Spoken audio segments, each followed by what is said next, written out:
m'appelle Clémentine, je suis inspectrice des permis de conduire et de la sécurité routière, secrétaire générale adjointe du SNICA-FO. Donc le SNICA, c'est le syndicat représentatif des inspecteurs et délégués au permis de conduire. Alors, je suis militante depuis 2008. Militer, ça me permet de défendre le service des publics des examens du permis de conduire.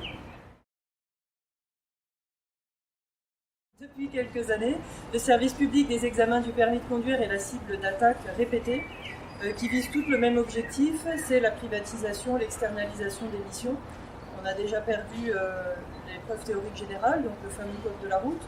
L'idée, c'est de travailler dans l'intérêt des inspecteurs et délégués et dans l'intérêt des usagers pour maintenir un service public gratuit, un service public qui a un maillage territorial qui soit correct, donc un service public des examens du permis de conduire qui permette de satisfaire l'intérêt général, puisque le permis de conduire relève pour le SNICA-FO de l'intérêt général. La privatisation du permis de conduire, c'est pas bien. C'est pas bien parce que d'une part, pour rendre un service public moins cher, soi-disant, on le rend payant, donc ça c'est déjà pas bien pour l'usager. Et puis quand on livre un service d'intérêt général au secteur marchand, on sait que derrière les intérêts sont de l'ordre de la rentabilité et pas forcément de l'ordre de la sécurité ni de l'ordre de l'intérêt général.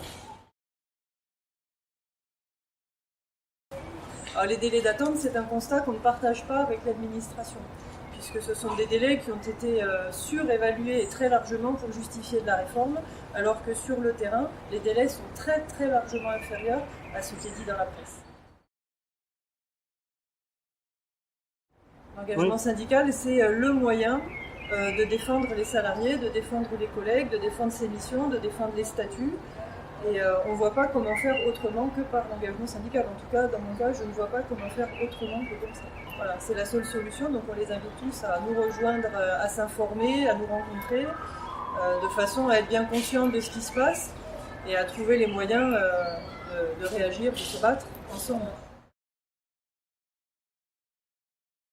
L'élection du 6 décembre, ça préfigure tout, parce que si on n'est pas fort le 6 décembre, on aura beaucoup plus de mal à faire passer notre message.